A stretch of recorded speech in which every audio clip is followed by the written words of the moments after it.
Troubleshooting EtherChannel is one of those things where we have to be mindful of the requirements and the guidelines, more so than in most cases.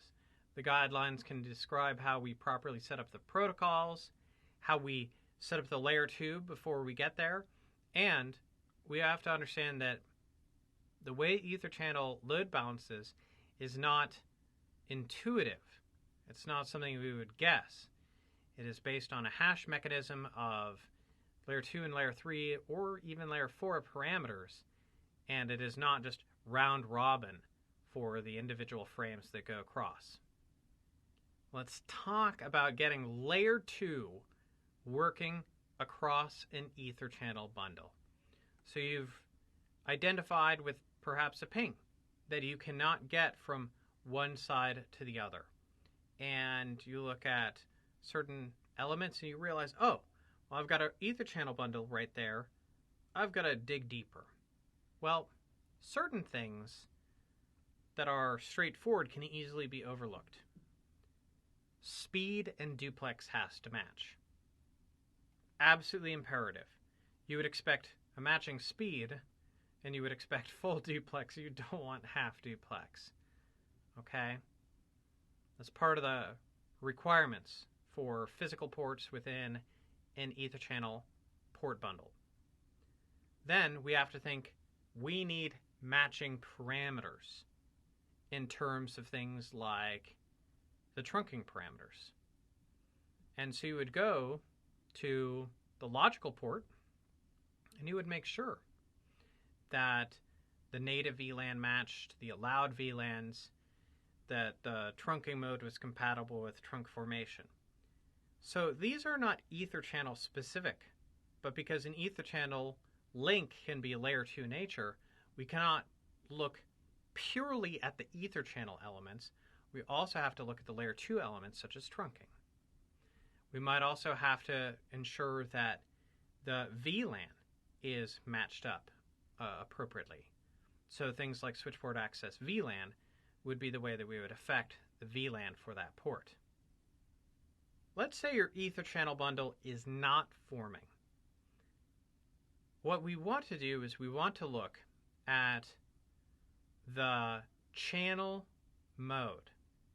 So when we talk about the syntax, the channel group command says, hey, member ports, I want you to be part of this logical port channel bundle.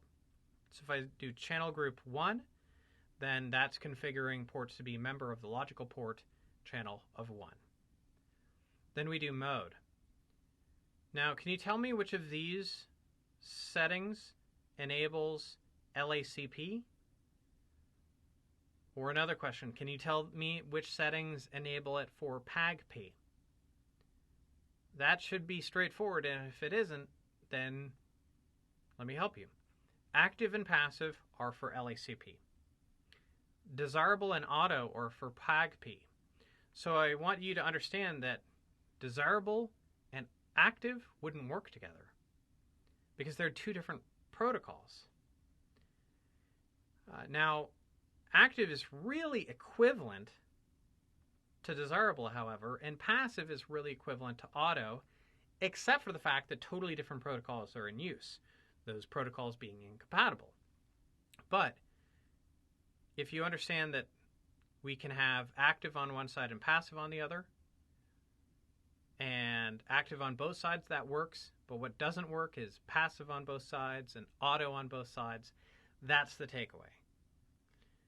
That's the takeaway. Now, if you just do on, you have to do that on the other side. That says, I'm not going to use a protocol. I am just going to forcefully tell it to channel.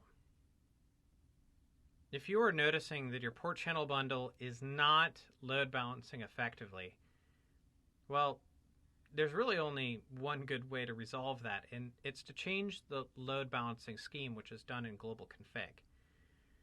Let's go into this, and let's say I want to do port channel. Now, it's different depending on the operating systems and your chassis. But if you wanted it to be based on just a destination address or just a source address you can. The more information, the merrier. The more information, the better you're blending up the inputs to the hash algorithm.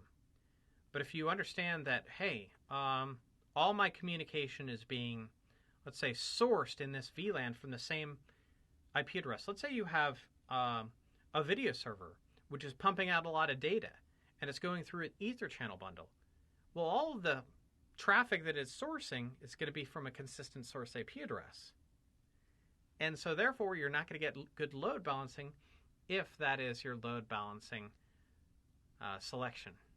So that's the sort of thing that doesn't come up often, but you would want to be mindful of it.